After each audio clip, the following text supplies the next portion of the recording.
Brian, how much pressure is on the Packers to win a Super Bowl with Aaron Rodgers this season? You know, Jenna, this is going to sound weird, but I don't think there's much pressure on the Packers to win the Super Bowl with Aaron Rodgers. I actually think it's much more pressure on Aaron Rodgers to win a Super Bowl with the Packers lineup, the people that they have on their team.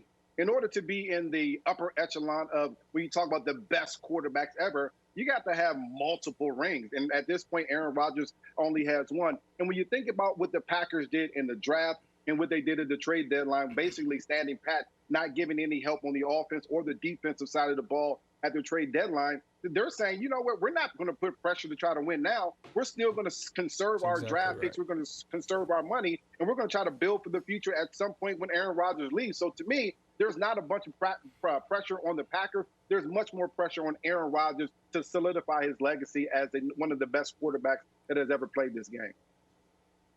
That's interesting. Yeah, B, it should be a lot, man. I'm sorry, but it seems like it feels like if they don't win the Super Bowl this year with Aaron Rodgers, the Aaron Rodgers-Packers relationship has run its course.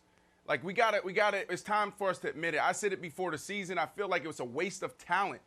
And you just talked about it. When you talk about being at the upper echelon of the pack, when you talk about the quarterbacks, the greatest of all time, you got to look at multiple Super Bowls. And for me, the organization hasn't done anything over the last 10 years to help this guy out. Again, this year in the draft, they draft a quarterback in the first round. Like, this makes no sense to me. When you think about Aaron Rodgers, and there was one point in time when we were talking about him going down as the greatest quarterback of all time, and he has won Super Bowl, I mean, man, that's a waste of talent. This relationship has run its course if they don't win this Super Bowl this year. Now, Aaron Rodgers, like, a lot of it is on him as well. But the Packers, they need to do a good job of finishing the season strong if they want to maintain this relationship, Nick. So I think that you're both right in this regard. I think there's massive pressure on Aaron Rodgers every year that's left of what's left of his prime because he is a victim of his own talent and ability. If he does finish his career with one Super Bowl win and one appearance, I think people will say that's an underachievement. I know that's unfair, but I think that's how good of a player he is. But where Brian, I agree with him 1,000%, you took the words out of my mouth, is the Packers clearly don't look at this year as win now, must win, anything like it.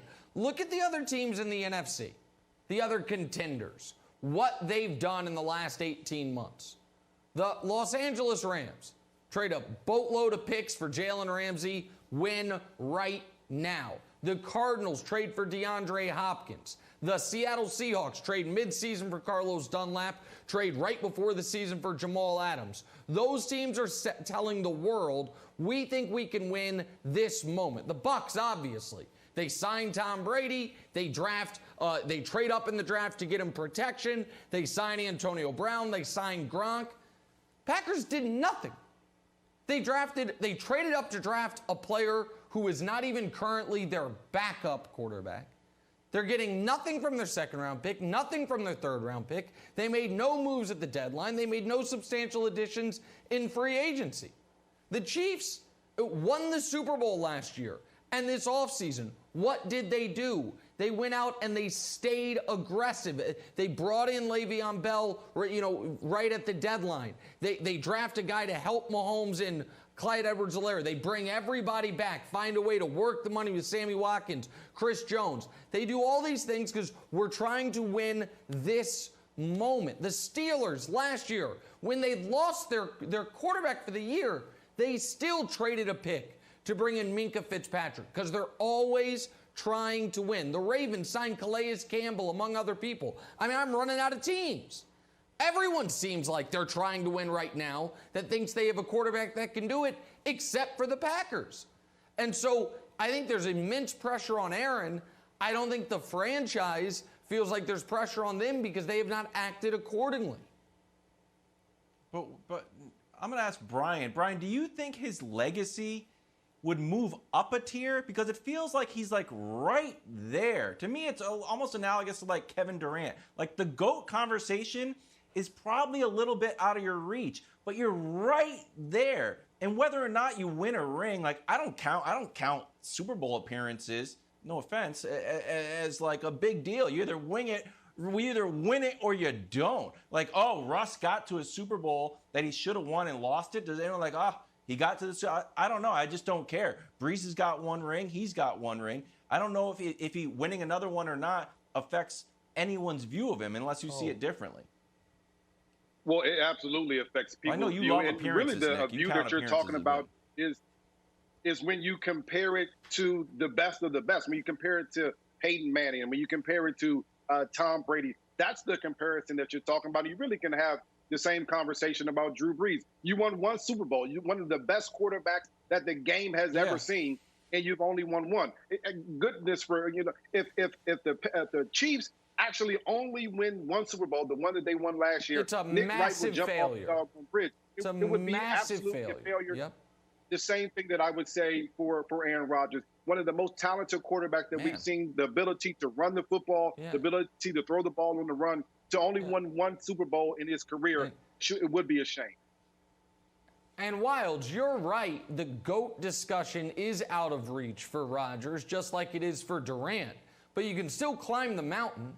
Like the Durant thing, right now he's neck and neck with Larry Bird. Can he pass him? Could he one day pass Kobe? For Rodgers, he's neck and neck with Drew Brees. Could he pass him? Could he pass John Elway? Could he potentially pass Peyton Manning? I think that's probably too far, but some would argue. Like, there are different rungs up the ladder you're trying to reach. And right now, like, there's Big Ben's got two, right? Now, I think Rodgers has had a better career than Big Ben, but y'all are giving him the MVP in an undefeated season, so maybe Big Ben moves up further. So, like, yeah, there's still rungs up the ladder Rodgers can get that he needs a Super Bowl to get there, Jenna. Thanks for watching. Subscribe here to get the latest from the show. Also, be sure to check out more of the best clips from First Things First, or go watch a few segments from our other shows on FS1.